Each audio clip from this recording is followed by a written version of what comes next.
नमस्कार, मैं हूं दीपाली राणा। आप देख रहे हैं कमोडिटी 360 डिग्री और आज कमोडिटी 360 डिग्री में हम बात करेंगे वीट की। दरअसल एफसीआई ने दूसरे चरण में ई ऑक्शन के लिए 3,85,000 मैट्रिक टन गेहूं की बिक्री की है। पहले तो ये खबर क्या है, क्या डिटेल्स हैं, इसको समझेंगे। उसके बाद इसके मायने भी समझने की कोशिश करेंगे, आगे की प्राइस डायरेक्शन को भी जानने की कोशिश करेंगे। हमारे साथ मेरे सहयोगी असीम मनचंदा हैं। साथ ही इसी खबर को इंडस्ट्री कैसे देखती है ये समझाने के लिए roller flour mills federation of India के प्रेसिडेंट प्रमोद कुमार एस हमारे साथ हैं। साथ ही त्रिशूल एंटरप्राइजेस के सीईओ और फाउंडर रुपेश दलाल हैं और मुत्ता रसल कमोडिटीज के सीनियर वीपी नवनीत दमानी भी हमारे साथ बने हुए हैं। आप सभी का स्वागत है शो में। लेकिन सबसे पहले तो असीम मनचंदा के पास चलेंगे और उनसे जानेंगे कि एग्जैक्टली हुआ क्या है, क्योंकि हमने देखा है कि दूसरा चरण था ओपन मार्केट ऑपरेशंस का, जिसके जरिए दूसरे चरण में 3.85 लाख मैट्रिक टन गेहूं की बिक्री हुई है और ई ऑक्शन के जरिए इसकी बिक्री की गई है। लगभग 15,25,000 मैट्रिक टन के लिए जो बोलियां थी वो मंगाई गई थी और 1,060 से ज्यादा कारोबारी थे जिन्होंने इस नीलामी में हिस्सा लिया है। तो असीम कनेक्ट होंगे, उनसे डिटेल्स को समझेंगे, लेकिन उससे पहले जो एक्सपर्ट्स हमारे साथ मौजूद हैं उनको तब तक इंट्रोड्यूस कर देते हैं और उनका व्यू लेने की कोशिश करते हैं। प्रमोद कुमार एस हमारे साथ क्योंकि बने हुए हैं। प्रमोद जी नमस्कार, स्वागत है आपका। तो सबसे पहले तो यही जानना चाहेंगे कि ये जो ई ऑक्शन हुआ है, एफसीआई ने जो किया है, किस तरीके का रिस्पांस इसको मिला है, कहां से ज्यादा इंटरेस्ट आते हुए दिखाई दिया है? मैडम, इसका इम्पैक्ट इतना आया है कि गेहूं का दाम पूरे हिंदुस्तान में मिनिमम 6 से 8 रुपया कम हुआ है पर किलो। तो मिलिंग इंडस्ट्री से रिस्पांस बहुत सही अच्छा था और गवर्नमेंट चाहती थी, ये दिसंबर से बोल रही थी कि हम टेंडर लेके आएंगे, वो मैसेज और आ गया और इन्होंने रेट फर्स्ट टेंडर में 9 लाख टन गया और सेकंड में 3.5 लाख टन गया। रिस्पांस बहुत अच्छा रहा है इसका और इसका इम्पैक्ट मार्केट के ऊपर तुरंत आ गया है। ओके, तो यानी आप कह रहे हैं रिस्पांस अच्छा मिला है। और भी बातें इनफैक्ट प्रमोद जी और रुपेश से समझेंगे, लेकिन असीम हमारे साथ कनेक्टेड है। पहले असीम से और डिटेल्स ले लेते हैं इस डेवलपमेंट की। तो असीम बताइए, जो ये दूसरे चरण में जो बिक्री हुई है एफसीआई के जरिए, क्या डिटेल्स हैं? और देखिए, एफसीआई ने बुधवार को दूसरे चरण की नीलामी की। करीबन 15 लाख मैट्रिक टन गेहूं एफसीआई ने नीलामी के लिए रखा था। 1,060 से ज्यादा ट्रेडर्स ने इसके लिए बोलियां लगाई और एफसीआई को 3,85,000 मैट्रिक टन गेहूं की जो बिक्री हुई। और अगर मैं बात करूं तो एवरेज प्राइस की, तो एवरेज प्राइस 2,338 रुपए मिला। एफसीआई ने इसका रिजर्व प्राइस 2,300 रुपए प्रति क्विंटल रखा था। तो एफसीआई आगे भी इसके अगले बुधवार में इसके गेहूं की नीलामी करेगा। अगर मैं अब तक की नीलामी की बात करूं तो 2 नीलामियां हो चुकी है और दोनों नीलामियों के अंदर करीब 13 लाख गेहूं जो है बाजार में आ चुका है इन दोनों नीलामियों के जरिए। तो सरकार को उम्मीद है कि आगे जैसे जैसे और नीलामी होगी गेहूं की कीमतें और कम होगी। ओके, चलिए, तो कीमतों पर तो राय लेंगे। हमारे मेहमान हमारे साथ बने हुए हैं ही। प्रमोद जी से तो हमने बातचीत की ही है, लेकिन रुपेश एक चीज और जानना चाहेंगे। जैसे असीम ने भी अभी बताया कि 15,25,000 मैट्रिक टन के लिए बोलियां मंगाई गई थी और अगर हम पिछले नीलामी के आंकड़े देखें तो 9 लाख मैट्रिक टन से ज्यादा गेहूं की बिक्री हुई थी। जो आंकड़े सामने आए उसके हिसाब से जो पार्टिसिपेशन रहा है वो छोटे या फिर जो मीडियम साइज के मिलर्स हैं उनकी ओर से ज्यादा रहा है। आप कैसे देखते हैं इस रिस्पॉन्स को? डेफिनेटली जो गवर्नमेंट का एक्सपेक्टेशन था वो हिसाब से रिस्पॉन्स आ रहा है। मार्केट में अवेलेबिलिटी भी बहुत कम है, तो उसका सीधा असर अभी ये टेंडर पे दिख रहा है। दिसंबर महीने से इंतजार था बाजार को कि कब ये टेंडर खुलेगा और कब पार्टिसिपेशन होगा। तो नो डाउट गवर्नमेंट की तरफ से 1 महीना डिले हुआ है, लेकिन देर आए दुरुस्त आए। अभी जो भी है 15 मार्च तक की अभी इसमें बिकवाली चालू रहेगी ऐसा लग रहा है। अभी still 1 month to go and 15 से 17 लाख टन के आसपास की अभी भी माल गवर्नमेंट के टेंडर के हिसाब से उन्होंने 30 लाख टन के आसपास का जो अनाउंसमेंट किया था उसमें से 13 लाख टन ऑलरेडी बिक गया है। 17 लाख टन अभी भी गवर्नमेंट के पास है। मार्केट का इम्पैक्ट डेफिनेटली इस डाउन हुआ है। जो तेजी शॉर्टेज के हिसाब से हो गई थी और गवर्नमेंट के अनाउंसमेंट में जो इम्प्लीमेंटेशन करने में जो डिले हुई उसके कारण जो तेजी आई थी वो धीरे धीरे करके बाजार में वापस नॉर्मल स्तर पे आ रही है। नई सीजन पे स्तर पे दिख रही है। एटमेसल गर्मी का दौर शुरू है तो अनसर्टेनिटी है कि क्रॉप कितना डैमेज होगा कि नहीं होगा, लेकिन आने वाले दिनों 10-15 दिनों में वो भी क्लियर हो जाएगा। ओवरऑल गवर्नमेंट के ये मूव के हिसाब से जो गवर्नमेंट की मंशा थी कि भाव को कंट्रोल में किया जाए, वो तो 1% फिलहाल ऐसा लग रहा है कि गवर्नमेंट सक्सेसफुल हुई है इसमें। ओके अच्छा प्रमोद जी, अभी इनिशियली जो रिस्पॉन्स आप देख रहे हैं आप उसे बेहतर बता रहे हैं। अभी जो डिटेल्स हैं उसके हिसाब से मार्च मिड तक एटलीस्ट, यानी मार्च के दूसरे हफ्ते तक हर बुधवार को ये नीलामी होगी। 15 लाख मेट्रिक टन की बोलियां मंगाई गई हैं और अब तक जो आई हैं बिक्री जो हुई है वो अब तक ऑलमोस्ट 4.25 लाख टन के आसपास की हुई है, मेट्रिक टन के आसपास की। आपको लगता है कि 15 लाख मेट्रिक टन का जो टारगेट रखा है ये अचीव हो पाएगा? आप किसको पूछ रहे हैं? You want me to answer that? Pramod ji आप ही से ये सवाल। ये माल मेरे हिसाब से इतना नहीं उठेगा, लेकिन गवर्नमेंट इज और 1 या 2 मिलियन टन देने के लिए रेडी है ओपन सेल में प्राइस कंट्रोल करने के लिए। मेरे को लगता है कि जरूरत नहीं पड़ेगा, इसी के अंदर प्राइस कंट्रोल हो जाएगा और वी आर ऑलरेडी कंट्रोल पे है। नेक्स्ट टेंडर में और कम माल जाएगा, बट गवर्नमेंट रेडी है और 1 या 2 मिलियन टन और रिलीज करने के लिए अगर जरूरत पड़े तो आपको लगता है मिलर्स की तरफ से उतनी डिमांड आ सकती है और भी? नहीं इंटरेस्ट नहीं मैम, बिकॉज नया क्रॉप सामने सर पे खड़ा है अभी। एग्जैक्टली।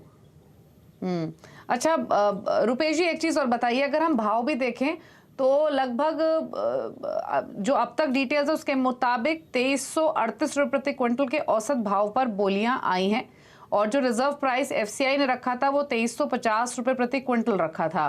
तो और अगर आप पिछले चरण का ई ऑक्शन देखेंगे तो उस टाइम तो प्राइस के हिसाब से रेस्पॉन्स भी बहुत ज्यादा था। ये डिफरेंस आप क्यों रहा, क्या वजह आप देखते हैं? नहीं, जो फर्स्ट वाला जो ऑप्शन था, जो तभी डिमांड एंड सप्लाई में बहुत गैप था, मार्केट में एब्सोल्यूट शॉर्टेज थी और प्राइसेस भी बहुत ऊपर के 3200 तक दिल्ली मार्केट का भाव चला गया था। तो वो हिसाब से मार्केट का जो अपना जो डिमांड सप्लाई का जो गैप था वो भरने के लिए मार्केट की डिमांड अच्छी थी। अभी धीरे धीरे करके नया क्रॉप भी सर पे दिख रहा है, तो डेफिनेटली जो मिलर्स है ना वो नए क्रॉप पे ध्यान ज्यादा देंगे। उनकी जितनी जरूरत थी उतना सेटिस्फाइड हो गया है। तो अभी वेट एंड वॉच है, अगर प्राइसेस अट्रैक्टिव रहेंगे और ज्यादा गवर्नमेंट एग्रेसिवली बात कर प्राइस में वॉर करेगी तब जाके वो लोग ज्यादा सोचेंगे। अदरवाइज तो मुझे लग रहा है कि जितनी डिमांड थी उनकी जितनी खपत थी उतना डिमांड उन्होंने ले लिया है। तो आगे प्राइसेस अगर ज्यादा रिड्यूस करते तभी जाके अट्रैक्शन बनेगा। इनफैक्ट मेरे सहयोगी असीम चंदा जिन्होंने ये इस खबर की डिटेल्स शेयर की, वो भी हमारे एक्सपर्ट से क्वेश्चन लेना चाहते हैं। असीम ओवर टू यू।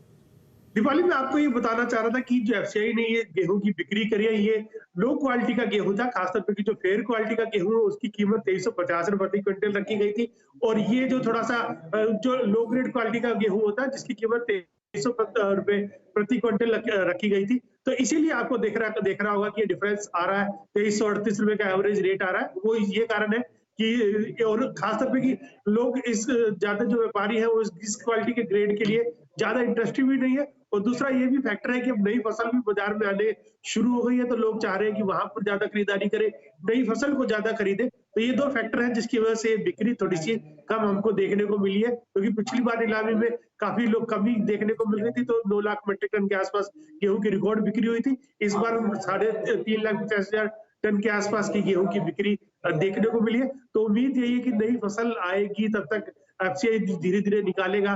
तो देखना पड़ेगा कि अगली जब नीलामी होती है तो कौन सी क्वालिटी का गेहूं एफसीआई बाजार में निकालता है। इनफैक्ट प्रमोद जी बहुत ही वैलिड पॉइंट असीम ने यहाँ पर मेंशन की अब तक के, जो कि काफी चीजें क्लैरिटी भी देती है। आप क्या कहेंगे इस पर? नहीं वो ठीक है, 2 चेंज हुआ है। फर्स्ट टेंडर में 2300 और 2350 प्लस फ्राइट था। इन्होंने सेकेंड टेंडर में 2350 और 2300 ऑल इंडिया वन प्राइस कर दिया। फ्राइट कंपोनेंट को गवर्नमेंट ने हटा दिया एक्चुअली। तो इसके कारण भी मार्केट डाउन हुआ है एक्चुअली। रुपेश जी आप क्या कहेंगे इस पर? मैं लवली जी में प्रमोद जी की बात से सहमत हूँ। जो फ्राइट वाला जो इंसेंटिव था गवर्नमेंट ने दिया था उसके हिसाब से थोड़े अट्रैक्शन था, बिकॉज 150 to 200 रुपीज अगर मैं बॉम्बे से खरीदी करता हूँ और मुझे दिल्ली का मिलता है तो मुझे 200 रुपए के आसपास का मुनाफा हो जाता है। तो वो भी एक अट्रैक्शन था। अभी वो सीधा निकल जाता है और दिल्ली का माल अगर मुझे आता है तो मुझे 200 रुपीज एडिशनल कॉस्ट हो जाती है। तो आगे जाके मुझे ऐसा लग रहा है कि अच्छे वाले गेहूं में ही, अच्छी वाली क्वालिटी वाले गेहूं में ही फ्लोर मिलर का अट्रैक्शन रहेगा हल्के वाले में थोड़ा अट्रैक्शन कम रहेगा। अच्छा रुपेश जी, अब तक की जो बोलियां आई हैं उसमें अगर हम क्वांटिटी देखें तो किस क्वांटिटी के लिए सबसे ज्यादा बोलियां मिली हैं, या फिर जो रीजन वाइज अट्रैक्शन रहा है वो डिफरेंशिएशन कैसा रहा है?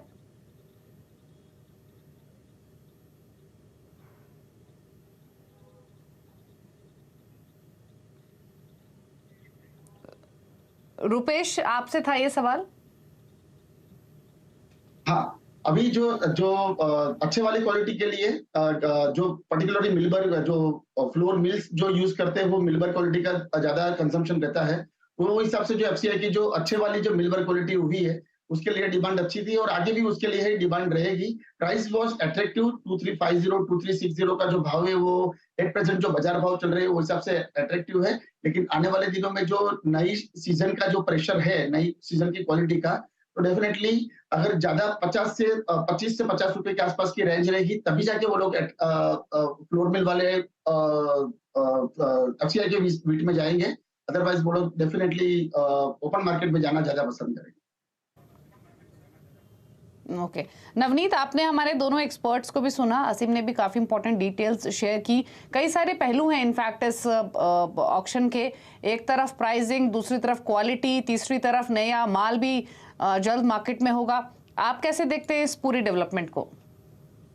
पहले तो ये लाइफ टाइम हाई के आसपास प्राइसेस जाते हैं और इन्फ्लेशन इतने एलिवेटेड लेवल्स पे तो बहुत बड़ा क्वेश्चन हो गया था, और गवर्नमेंट का सही स्टेप है कि जहाँ पे प्राइसेस को अच्छे दबाव में लाया गया है।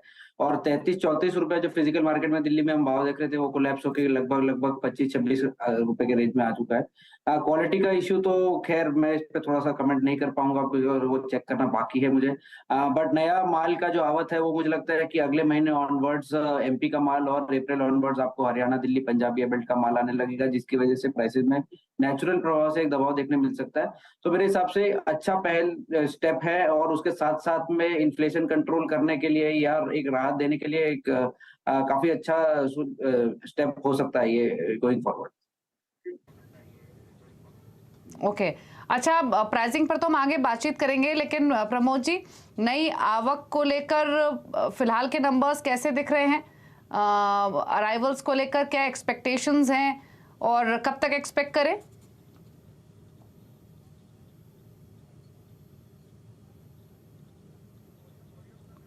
प्रमोद जी, आपकी शायद ऑडियो म्यूट है, प्लीज अनम्यूट करके अपनी बात कहिए।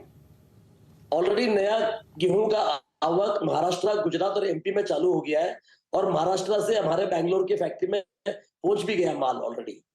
तो जैसे जैसे टाइम जाएगा आवक बढ़ जाएगा, और हमको लगता है कि एमएसपी के आसपास और एमएसपी से नीचे आके मार्केट रुक जाएगा।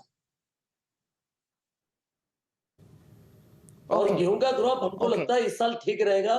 और सेकेंडली एक्सपोर्ट है नहीं, एक्सपोर्ट गवर्नमेंट मेरे हिसाब से नहीं खोलना चाहिए और नहीं खोलेगी, बिकॉज गवर्नमेंट को प्रोक्योरमेंट करना जरूरी है।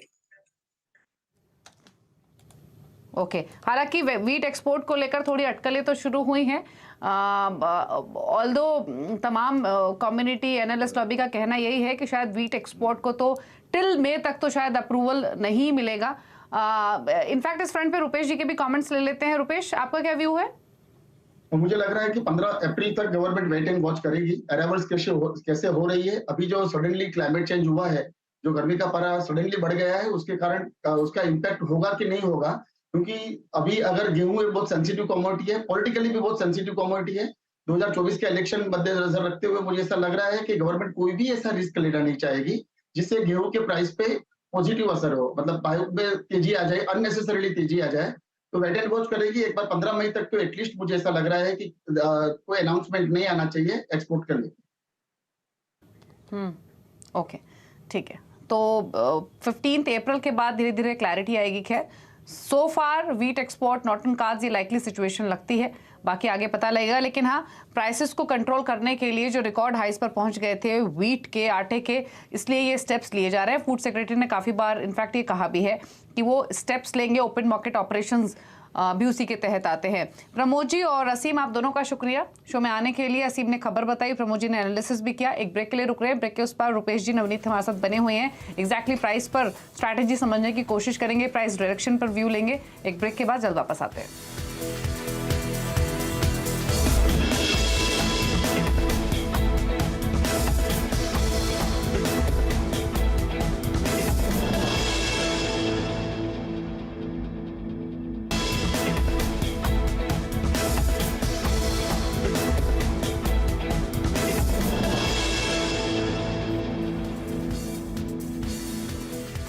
आप देख रहे हैं कमोडिटी 360 डिग्री। हम बातचीत कर रहे हैं व्हीट की और हमारे साथ त्रिशूल एंटरप्राइजेस के सीईओ फाउंडर रुपेश दलाल हैं और साथ ही मुतलसल कमोडिटीज के सीनियर वीपी नवनीत दमानी बने हुए हैं। रुपेश जी, एक चीज और पूछना चाहेंगे, एक्सपेक्टेशंस तो ये हैं कि व्हीट के जो प्रोडक्शन नंबर्स दिख रहे हैं वो रिकॉर्ड लेवल्स पर ही रह सकते हैं। दूसरी तरफ अल नीनो भी प्रेडिक्टेड है, तो क्या आपको लगता है कुछ इम्पैक्ट लाइकली हो सकता है या फिर सो फार जो रिकॉर्ड नंबर्स प्रोजेक्टेड हैं वैसे ही नंबर्स आ सकते हैं? अर्ली का इम्पैक्ट होगा वो मेरे ख्याल से मानसून में होगा, आफ्टर जून ऑनवर्ड्स होगा। ऑलरेडी व्हीट का क्रॉप अभी आने की तैयारी में है, तो उतना इम्पैक्ट नहीं होगा। डेफिनेटली साइकोलॉजिकल इम्पैक्ट आ सकती है कि आगे अल नीनो है, ओवरऑल कमोडिटीज के भाव जनरली अल नीनो के टाइम पे ऊपर ही रह सकते हैं क्योंकि बारिश कम होती है जनरली अल नीनो के टाइम पे। और इस टाइम भी जो एक्सपेक्टेशन है और जो फोरकास्टिंग हो रही है उसमें 40% बारिश कम रहेगी, ऐसी फोरकास्टिंग है। तो अगर अल नीनो आता है तो डेफिनेटली गेहूं के भाव इसी जितने टूटने चाहिए उतना टूटेंगे नहीं और थोड़े स्टॉकिस्ट एक्टिव हो जाएंगे।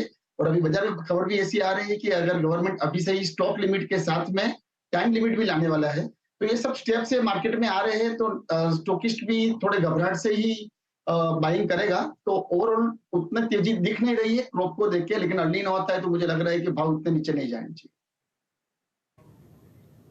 ओके, ठीक है। चलिए, तो भाव पर ये बातचीत हुई। अल नीनो का कोई खास इम्पैक्ट फिलहाल नहीं दिख रहा है, साइकोलॉजिकल इम्पैक्ट हो सकता है। नवनीत, अब स्ट्रैटेजीज पर अगर फोकस करें तो व्हीट पर तो काफ़ी चर्चा हुई ही, लेकिन इस वक्त अगर एग्री कमोडिटी या नॉन एग्री कमोडिटी पैक को देखें तो बहुत ज़्यादा एक्शन दिख नहीं रहा है बारिंग फ्यू कमोडिटीज़। कोई ट्रेडिंग स्ट्रैटेजीज आपकी?